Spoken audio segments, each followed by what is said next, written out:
नमस्कार दोस्तों आप सभी का स्वागत है आप ही के अपने इस YouTube चैनल में। दोस्तों आज मैं फिर आप सभी के सामने हाजिर हूं एक और नई वीडियो के साथ। दोस्तों जैसा कि आप सभी जानते हैं, देव उठनी एकादशी का पर्व है। यह पर्व दीपावली के पर्व के बाद आता है। इस एकादशी का सबसे बड़ा महत्व और विशेष महत्व बताया गया है। मान्यता ऐसी है कि इस एकादशी की तिथि पर भगवान विष्णु जागृत होते हैं, यानी कि वे शयन काल को पूर्ण कर लेते हैं और पुनः पृथ्वी की बागडोर अपने हाथों में लेते हैं। भगवान विष्णु एकादशी को जागकर देव उठनी एकादशी के रूप में इस पर्व को मनाने के लिए आशीर्वाद देते हैं।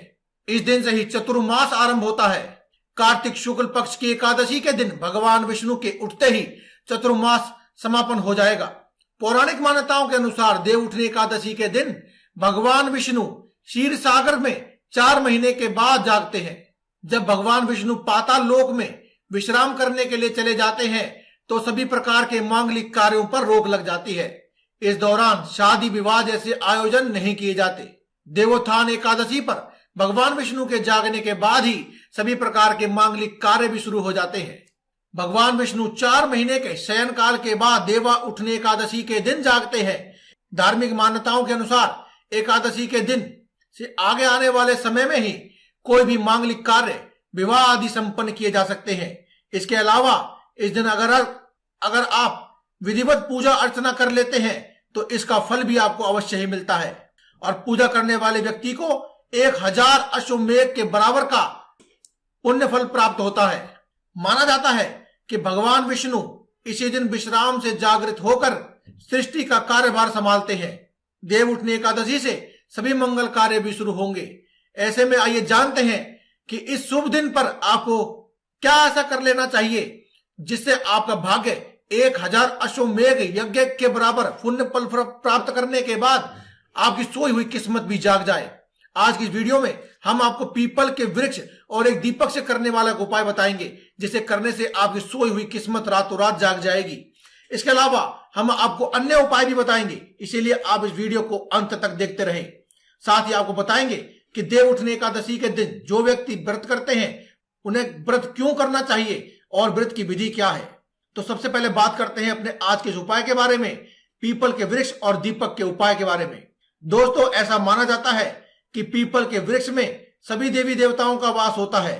खास तौर पर भगवान विष्णु का वास माना जाता है।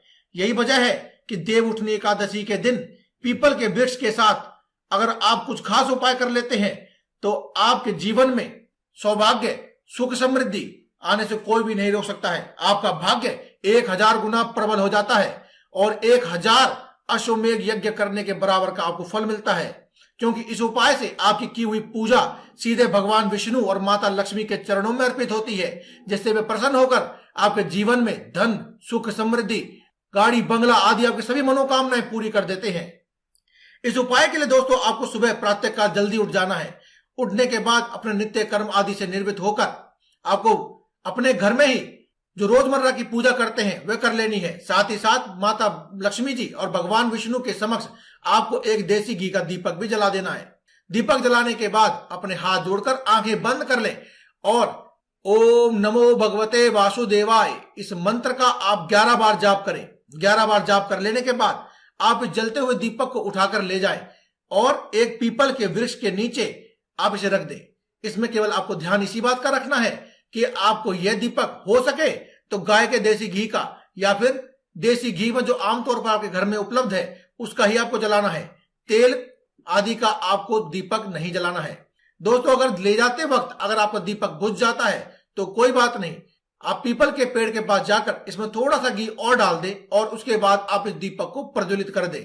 दीपक को प्रज्वलित कर देने के बाद आप पीपल के पेड़ की 11 परिक्रमा करें और अपनी मनोकामना मन ही मन बोले और उसके बाद बिना पीछे मुड़े देख करके आप अपने घर वापस आ जाएं। दोस्तों इतना मात्र उपाय कर लेने से आपके जीवन में सुख शांति और समृद्धि का वास होगा और लक्ष्मी जी का सदा के लिए निवास होगा। दोस्तों अब बात करते हैं बाकी और उपाय की। अगर आप इस उपाय को करने में सक्षम नहीं है फिर भी आप लक्ष्मी माता की कृपा प्राप्त करना चाहते हैं तो आप क्या उपाय कर सकते हैं। दोस्तों देव उठनी एकादशी के दिन स्नान करने के बाद भगवान विष्णु के साथ मां लक्ष्मी की विधिवत पूजा आपको जरूर करनी चाहिए। जैसा कि हमने आपको बताया कि प्रातःकाल जल्दी उठ जाए। अगर आप जल्दी नहीं उठ सकते हैं तो कोई बात नहीं, जिस समय आप रोज उठते हैं वहां उठे और स्नान आदि करने के बाद अपने नित्य कर्मों से निवृत्त होकर अपने घर के पूजा के मंदिर में जाकर बैठे और माता लक्ष्मी की प्रतिमा यानी कि उनकी मूर्ति या फिर उनकी तस्वीर के सामने एक देसी घी का दीपक जलाए। दोस्तों, आपकी जानकारी के लिए बता दें कि माता लक्ष्मी के समक्ष हमेशा आपको देसी घी का दीपक ही जलाना होता है। माता लक्ष्मी और भगवान विष्णु के सामने कभी भी तेल का दीपक नहीं जलाया जाता है। और यह भी हमेशा याद रखें कि इस प्रकार से दीपक जलाने से आपकी पूजा संपूर्ण मानी जाती है और व्यक्ति को माता लक्ष्मी का भरपूर आशीर्वाद प्राप्त होता है। क्योंकि दोस्तों, देव उठनी एकादशी का पर्व वैसे भी भगवान विष्णु के लिए समर्पित है। अगर आपने भगवान विष्णु के लिए कुछ खास उपाय कर लिए तो माता लक्ष्मी तो स्वयं खिंची चली आती है और सदैव के लिए आपके घर में निवास करने लगती हैं। इसके अलावा दोस्तों, देव उठनी एकादशी के दिन तुलसी विवाह की भी परंपरा है। इसीलिए आपको अगर अपने घर में धन धान्य की बारिश चाहते हैं कि हमेशा आपका घर धन धान्य से और सुख समृद्धि और धन से और पैसों से भरा रहे, इसके लिए आप देव उठनी एकादशी के दिन आप तुलसी विवाह भी अवश्य कराएं। देव उठनी एकादशी के दिन भगवान विष्णु के साथ तुलसी का विवाह कराने की परंपरा पौराणिक समय से चली आ रही है। इस दिन पर सुहागिन महिलाओं को यह विवाह जरूर करना चाहिए। ऐसा करने से उन्हें, जो भी इस उपाय को करता है, उन्हें अखंड सौभाग्य की प्राप्ति होती है। और माता तुलसी की पूजा करते समय आपको एक विशेष चीज यानी कि आपको एक विशेष कार्य भी अवश्य करना है। आपको एक लाल चुनरी जो कि बिल्कुल नई हो, आपको एक दिन पहले ही खरीद कर ले आनी चाहिए। अन्यथा आप देव उठनी एकादशी के दिन भी ला सकते हैं और ला करके माता तुलसी के ऊपर आपको उड़ा देनी है और उसके बाद तुलसी विवाह संपन्न करना है। दोस्तों, देव उठनी एकादशी के दिन शाम को घर के एक कोने में आपको एक दीपक जरूर जला देना है। और जैसा कि हमने आपको बताया था कि माता लक्ष्मी के लिए समर्पित ये दीपक देसी घी का ही होना चाहिए, क्योंकि माता लक्ष्मी के सामने या फिर माता लक्ष्मी की कृपा प्राप्त करने के लिए जब भी आप कोई दीपक जलाते हैं तो आपको वह देसी घी का ही दीपक जलाना है। और इसके बाद आपको उसी कोने में माता लक्ष्मी को अपने मन में निवास करके आप ये समझ लें कि यहाँ माता लक्ष्मी जी हैं, उस दीपक में ही माता लक्ष्मी को समझें और उनकी पूजा जरूर करनी चाहिए। इनकी पूजा करने के लिए आप उन्हें पुष्प अर्पित करें और थोड़े से चावल डाल दें। ऐसा करने से माता लक्ष्मी की संपूर्ण कृपा आपको प्राप्त होने लगती है और आपके घर में हमेशा ही आपके पूरे परिवार के ऊपर माता लक्ष्मी का आशीर्वाद रहता है। और ऐसे घर में जहां माता लक्ष्मी का निवास हो, घर के हर सदस्य के ऊपर माता लक्ष्मी का आशीर्वाद हो, वहां पर कभी भी धन की कोई कमी नहीं होती है। दोस्तों, अगर आप माता लक्ष्मी को जल्दी प्रसन्न करना चाहते हैं तो आप लक्ष्मी सूक्त का पाठ भी अवश्य करें।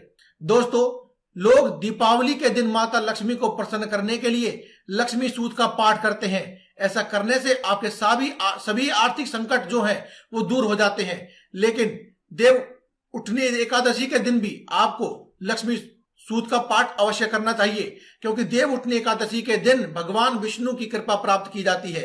क्योंकि ऐसा माना जाता है कि जब भगवान विष्णु की कृपा आपको प्राप्त होती है तो माता लक्ष्मी जो कि उनकी सेविका है वो स्वयं आपके पास आती है। ऐसे में अगर आप भगवान विष्णु की कृपा प्राप्त करने के लिए दीपक जलाएंगे और साथ ही साथ लक्ष्मी सूक्त का पाठ करेंगे तो माता लक्ष्मी और भगवान विष्णु दोनों की ही आपको कृपा प्राप्त होगी। और इस प्रकार की कृपा प्राप्त करने वाला व्यक्ति जो कि पूजा पाठ कर रहा है, उस व्यक्ति और उसके पूरे परिवार का सभी आर्थिक संकट दूर हो जाते हैं। अगर आप चाहें तो आप अपने लिए नहीं बल्कि अपने परिवार के किसी सदस्य के लिए भी पूजा कर सकते हैं। इसके अलावा दोस्तों, एक गुप्त उपाय भी हम आपको बताएंगे। इसके बाद हम आपको बताएंगे कि इस एकादशी यानी कि देव उठनी एकादशी के दिन आपको व्रत किस प्रकार से करना चाहिए। दोस्तों, बात करते हैं उपाय की। दोस्तों, आपने शंख के उपाय बहुत सुने होंगे और हो सकता है आपने किए भी होंगे, लेकिन देव उठनी एकादशी के दिन आपको एक दक्षिणावर्ती शंख आपको लेकर आना है और उसमें आपको गाय का दूध भर लेना है और इस दूध से भगवान विष्णु की प्रतिमा पर आपको अभिषेक करना है। अगर आपके घर में भगवान विष्णु की प्रतिमा नहीं है तो आप इनके तस्वीर चित्र पर भी कर सकते हैं, या फिर आप अपने घर के नजदीक में जहां कहीं भी भगवान विष्णु का मंदिर हो वहां पर जाकर के आप ये उपाय कर सकते हैं। और जब आप ये अभिषेक कर लें तो उसके बाद आप भगवान विष्णु और लक्ष्मी जी का पूजन भी अवश्य करें और तुलसी विवाह भी अवश्य कराएं। अगर आप शंख का उपाय करते हैं तो आपको ये सभी उपाय करने आवश्यक है, लेकिन इसका फल भी बहुत जल्दी देखने को मिलता है। आपकी जो भी मनोकामनाएं होती हैं वह बहुत ही जल्दी पूरी हो जाती हैं। दोस्तों, देवउठनी एकादशी के दिन भगवान विष्णु की पूजा की जाती है और भगवान विष्णु का स्वागत किया जाता है। इस दिन व्रत रखकर भगवान विष्णु की पूजा की जाती है। यह व्रत सभी प्रकार के पापों से तो मुक्ति दिलाता ही है, साथ ही साथ व्यक्ति की हर मनोकामना को पूरा कर देता है। सभी प्रकार की मनोकामना को पूर्ण करने के लिए इस व्रत को लाखों करोड़ों लोग रखते हैं, पूरी श्रद्धा विश्वास के साथ रखते हैं। इस व्रत को सभी व्रतों में सबसे श्रेष्ठ माना गया है। देवउठनी एकादशी पर आप सुबह प्रातःकाल जल्दी उठ जाएं और स्नान करने के बाद आप एकादशी व्रत का संकल्प लें और भगवान विष्णु और माता लक्ष्मी के सामने पूजा आरंभ करें। देवउठनी एकादशी के दिन घर के आंगन में भगवान विष्णु के चरणों की आकृति आपको अवश्य बनानी चाहिए, या फिर आप बाजार से बनी हुई भी लेकर आ सकते हैं। और प्रसाद के रूप में कार्तिक मास में उत्पन्न होने वाले फलों का आपको प्रयोग करना चाहिए, यानी कि जो मौसम के फल होते हैं जैसे कि शकलगंध, आलू आदि, ये जो फल होते हैं आपको इनका उपयोग करना चाहिए। अब आलू को आप कच्चा नहीं खा सकते, इसलिए मूली, गाजर आदि का प्रयोग करें। पूजा की थाली में आप फल, मिठाई, बेर, सिंघाड़े और गन्ने को सजा करके रख दें और भगवान विष्णु और माता लक्ष्मी के सामने भोग अवश्य लगाएं। इस प्रकार के भोग से भगवान विष्णु और माता लक्ष्मी बहुत प्रसन्न होते हैं दोस्तों, और व्यक्ति की मनोवांछित कृपा, उनकी मनोकामना को पूरा कर देते हैं और अपनी कृपा हमेशा उन पर बना के रखते हैं। देवउठनी एकादशी की पूजा विभिन्न प्रकार से की जा सकती है, लेकिन जो विधि हमने आपको बताई है वह विधि एक ऐसी विधि है जिसे करने से कभी भी मनोकामना खाली नहीं जाती है।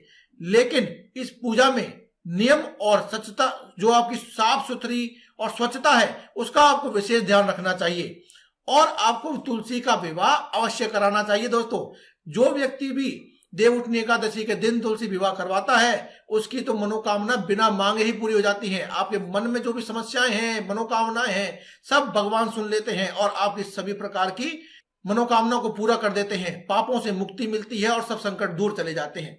दोस्तों, आपने अब तक जाना कि आपको कौन सा उपाय करना है, क्या नियम है, स्वच्छता का प्रयोग क्यों करें और एकादशी का व्रत कैसे करें।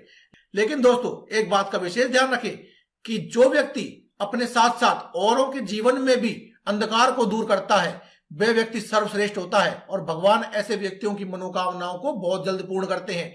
इसीलिए दोस्तों, आपसे हमारी विनम्र विनती है और आपसे प्रार्थना है कि आप इस वीडियो को ज्यादा से ज्यादा लोगों तक शेयर करें ताकि और भी लोग इस वीडियो का लाभ उठा सकें और ज्यादा से ज्यादा लोगों के जीवन में उजाला हो सके और आपको भी पुण्य फल की इससे प्राप्ति होगी। तो दोस्तों, आज की वीडियो में केवल इतना ही। कल फिर आपसे मुलाकात होगी एक और नई वीडियो के साथ। तब तक के लिए दें इजाजत। धन्यवाद। कमेंट बॉक्स में लिखना ना भूलें। जय महालक्ष्मी, जय भगवान विष्णु, जय गणेशा, जय बजरंगबली।